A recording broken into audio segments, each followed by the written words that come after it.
The poem that I have chosen is the Greek epic, the Odyssey. The Odyssey is an epic poem that chronicles Odysseus' journey home after the Trojan War. Almost everyone, in the very least everyone who's important to this story, has already returned, but Odysseus is nowhere to be found. The story begins after he's been gone for so long that even his son, Telemachus, and his wife presume him dead. The gods, who know he's not actually dead, decide to be merciful to Odysseus, and Athene goes down to talk to his son, while the other gods decide that they are going to help Odysseus out of this place where he is trapped. With the help and sometimes hindrance of the gods, and I say this because Hermes is the one who went and helped Odysseus get off the island where he was trapped by Calypso. However, Poseidon, another god, was not particularly interested in allowing Odysseus to return home. Odysseus slowly did find his way home with many trials along the way, and when he returned home, he found his household in ruin because of all of these suitors that were chasing after his wife. Now, these people have been living off of his riches and wanting after a woman that Odysseus believes is his, and even have plotted to kill his son.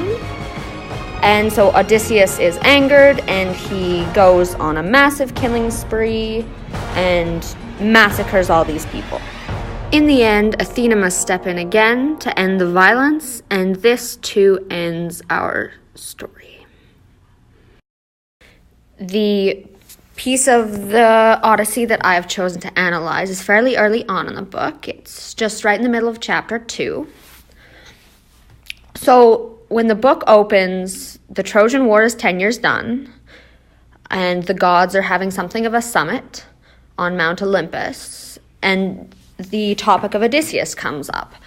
The fact that he has been away from his family for very long, and the gods know, but his family does not know, that he's trapped by Calypso on this island. Athena is the one who argues that they should rescue Odysseus, and when the rest of the gods agree to this, she disguises herself and visits Telemachus. She then inspires Telemachus with a speech to take control of his household, which is currently being run down by his mother's suitors. And then once he has sort of sorted out his home problems, to go in search of his father. So the part I have chosen to analyze is Telemachus' speech to the leaders of his village. My venerable lord, you shall have the truth at once. The man who summoned this gathering is not too far to seek. It was I, suffering under a burden peculiar to myself, of the army's return. I have no prior now. I would share it if I had, nor is it some other question of national importance that I propose to bring forward, but my own private business. The affliction, I should say double affliction, that has fallen on my house. In the first place, I have lost my good father, who was once king among you here, and gentle as a father to you all. So this part of the passage shows a shift in Telemachus's personality and attitude. He's now taking charge, taking a leadership role, and this is something that's a little bit unexpected by the people of the village that he's from, because he has spent months, years, just sitting around allowing these people to eat and drink him out of house and home. Essentially, what Telemachus is saying in this passage is, I'm not calling you here because I have news of the army or of my father. I'm calling you here because he's probably dead, and you should be mournful of this because you once loved him. So why are you allowing this to happen to my household? All of these people to come in and sort of do whatever they want. A couple of poetic pieces that I found Very notable, he says, under a burden peculiar to myself. I think that's meant to indicate how strange this situation is, and how strange it is particularly that no one has yet come to his aid to help out and get these suitors out of his home. And also double affliction, to indicate that his grief is afflicting him, but also these people are literally like a plague on his house. This is how much he hates the situation that he's in. Now, there's the second part of this reading. But there was a far greater calamity to follow, one which may well bring my house to utter ruin, and rob me of any livelihood I have. A mob of hangers-on are pestering my mother with their unwanted attentions, and these suitors are actually sons of those who are your leaders here, too cowardly to present themselves at her father's house, so that Icarius himself might make terms for his daughter's hand. With the claimant he preferred, they spend the whole time in and out of our place. They slaughter our oxen, our sheep, our fatted goats. They feast themselves and drink our sparkling wine, with never a thought for the wealth that is being wasted. The truth is that there is no one like Odysseus in charge to purge the house of this disease. You will understand that we are not equipped like him for the task, that the attempt would only serve to expose our miserable weakness. Yet how gladly I should undertake my own defense had I the force at my command. For I tell you, the things that they do are past all bearing, and the way in which my wealth is being frittered away has become an outrage to decency, which you, gentlemen, should resent not only on your own behalf, but as a scandal to our neighbors in the world around. So now, essentially, all of this passage is him complaining about these suitors and how they're eating and drinking him out of house and home, how he doesn't support this and he doesn't want them there, but they stay, and no one's telling them to leave, even though they're the sons of many wealthy leaders here, and Telemachus is just overall expressing his unimpressedness.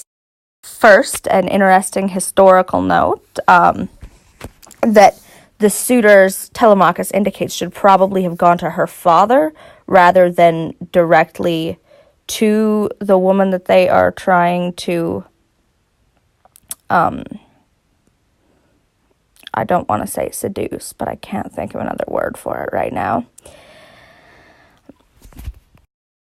The fact that these suitors choose to go directly to her house is probably a very dishonorable thing in this time frame. Something interesting I'd like to note right at the beginning, but there was a far greater calamity. He literally considers the situation that he's in with these men to be worse than the fact that his father is dead, which says a lot, I think, about how bad the situation is for Telemachus and how interested he probably is in getting out of it, even though he didn't have the courage until Athena came and spoke to him. The poet takes a really, really negative tone towards these suitors, probably something of an indication as to what their end is going to be, violent death. But you can see it in a mob of hangers-on are pestering my mother, like mob of hangers-on. That is a really, really negative phrase. You can see it again in like too cowardly and has become an outrage to decency. Finally, something I thought interesting was the use of irony when he says, you know, if I were to try to fight these men, like I'm not my father, it would only expose my own weakness. And in verbally saying this, he is exposing his own weakness by, you know, saying that if I were to fight, it'd be a big loss, guys. So I just find that interestingly ironic that he wouldn't be willing to try to fight, but he's not at all trying to hide his situation. And then for the third part of this, think of the gods. Have you no fear that they may requite these iniquities on your own heads? My friends, in the name of Olympian Zeus, in the name of Themis, who summons and dissolves the parliaments of men, I beg you to let me be and grant me leave to pine in solitary grief, unless by any chance you think that my good father was so cruel to your soldiers whom he led, that you are trying to repay me with equal cruelty by the encouragement you give these parasites. If only it were you yourselves that were devouring our treasure and our flocks, I think we should be better off, for in that case we should not have to look far to look for compensation. We should simply dun you up and down the town for your restitution of our goods, until every item was repaid. It is your present attitude that fills my heart with a bitterness for which I find no cure. So in the final section of this passage, he's explained his situation, and now he's saying, hey guys, like, this is your problem too a little bit. Please help me fix it. That negative tone from the last passage carries on into this one, literally calling these people parasites at one point. Now it's this last bit that's really interesting. If only it were you yourselves devouring our treasure and our flocks. So essentially what I think he's saying here is that you are so respectable that at least if this was you, I could expect to be paid back. These people staying at my house are so, on the other hand, disrespectable that there's literally nothing that I can do. Like, please help me, because these are, your sons. You might be able to shame them. I can't. They don't seem to have any care for what I do. They don't care if they're acting shameful towards me. Now, just to conclude this little video, I'll explain why I chose this passage to analyze. I thought it was a really interesting turning point in the play. From taking a character who was passive and then making him an active character. And this really begins the sort of quest part of this. This is the very beginning of a novel about an adventure, or a poem, I guess. It feels like a novel. This is the very beginning of the adventure.